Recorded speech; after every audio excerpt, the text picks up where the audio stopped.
Hello, I'm Dr. Seleskovitch. Welcome to this English grammar video on the perfect. So this is part 4 of the work we're doing together. I hope you've been very active in translating these different sentences, because it's really key if you want to make the most of this presentation. So let's go on to part 4, the past perfect. More examples from which to deal with that question. Il jura. Paul avait fermé la porte à clé. Again, you remember you're very active and you pause the video to translate the sentence before you start it again to translate it with me. And what am I going to tell you? Well, the guidance here is make sure you analyze the sentence first and refer back to what we have been identifying. Il jura, Paul avait fermé la porte à clé. When you say il jura, is that a point in the past that we're considering without any connection to anything else? Or is it a point in the past that we're looking at from a standpoint that is present? Well, are there any markers that we can associate to il jura? Il jura hier soir, il jura à ce moment-là. All these are indications of the fact that il jura is a point in the past that we want to interpret as having no connection whatsoever to the present time. It's completely out of phase, therefore we're translating it with the past tense. He swore. Okay? Paul avait fermé la porte à clé. There we can see that there is definitely an interconnection between il jura et Paul avait fermé la porte à clé. Oops, sorry. That's what I meant to do. So an interconnection between il jura, that's our standpoint, that's our reference point, the point from which we look at Paul avait fermé la porte à clé. And obviously the next question is, there is an interconnection. Is that an interconnection that is present or that is past? Okay? And the answer to that question obviously is it is past. So il jura happened in the past, has no connection to now, and is the standpoint from which we look at il avait fermé la porte à clé. So to translate this second sentence here, we need to use the past perfect, right? As in he had seen her. What's the verb fermer à clé? In English, well, there are several words in French to express one meaning, and in English it's only one word, the word lock. So we use the verb lock in the past perfect and translate the sentence by he had locked the door. Okay? So again, the interconnection between that point in time when something happened and that we're using as a point of reference from which we consider a second event. Okay, so he swore Paul had locked the door. Next sentence. Quand je l'ai rencontré, il habitait Paris depuis 10 ans. Pause the video and translate it on your own. That's your best option. And then start the video again and ask yourself some questions. Quand je l'ai rencontré, il habitait Paris depuis 10 ans.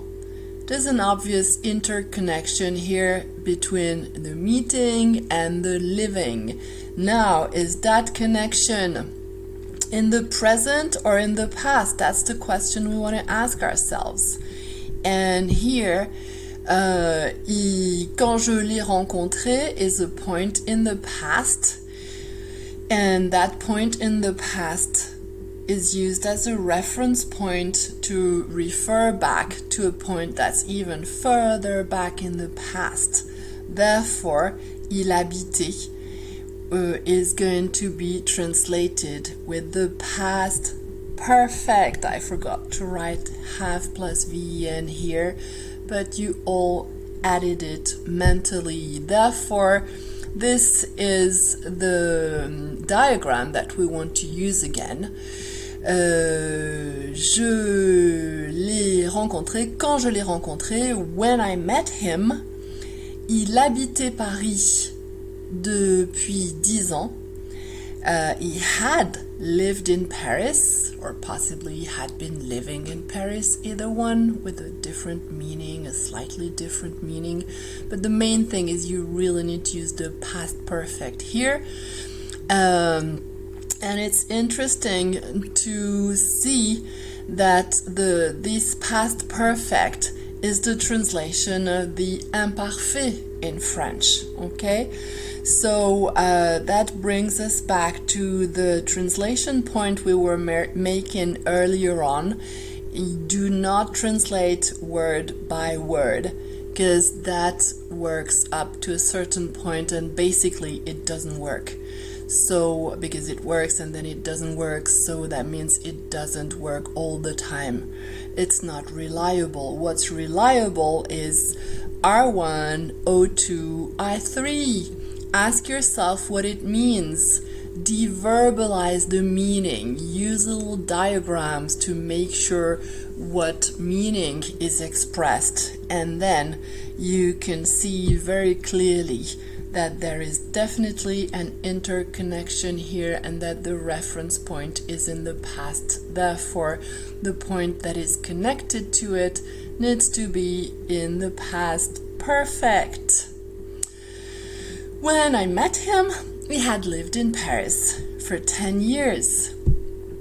Okay.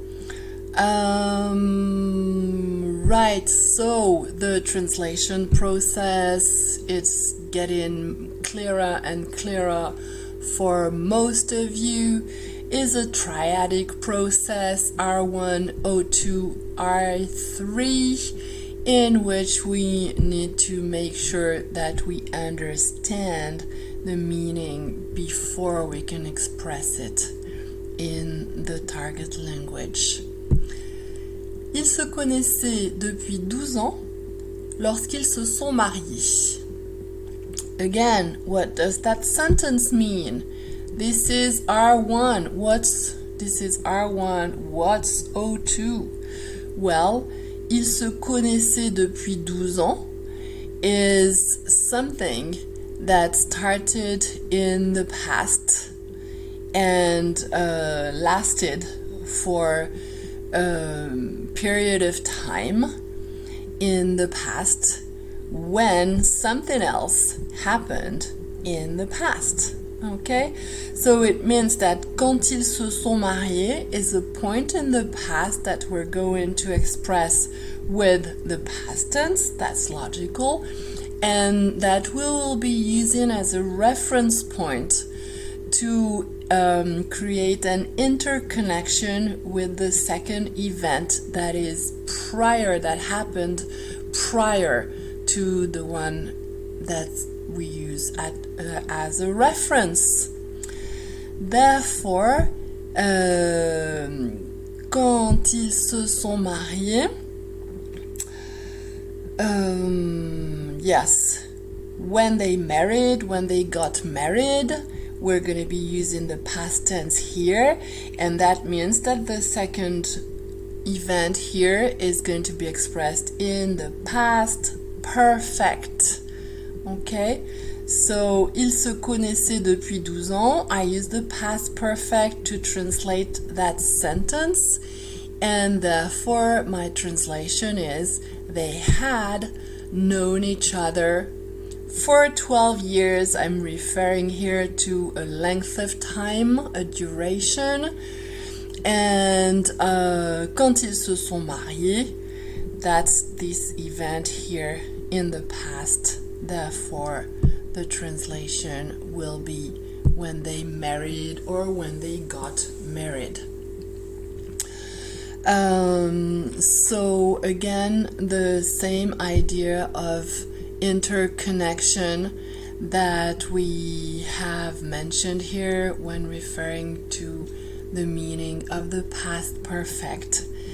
And the translation process is reliable anytime I want to express something in a different language. It is best really to deverbalize, understand the meaning regardless of words, and from that deverbalized version of the meaning, then I can express what I understand with the means of the target language.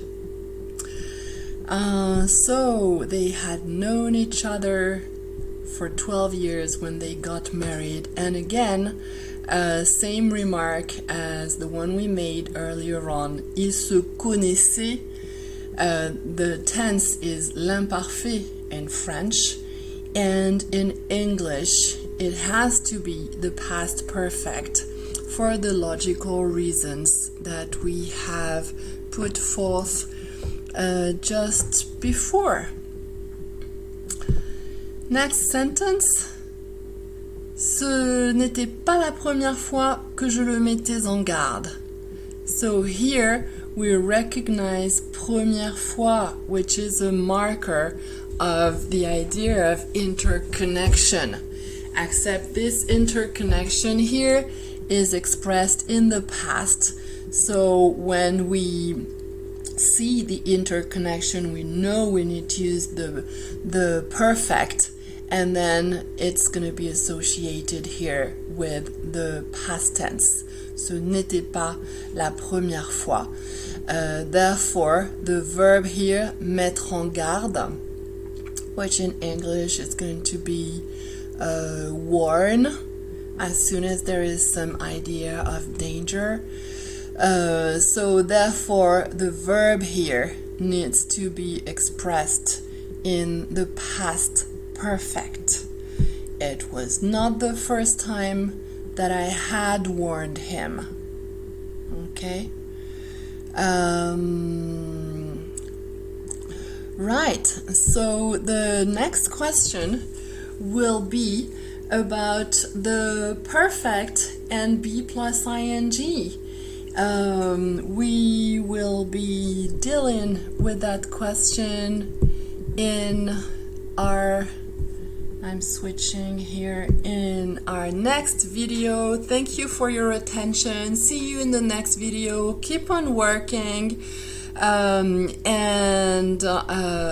in the meantime, I wish you all the best.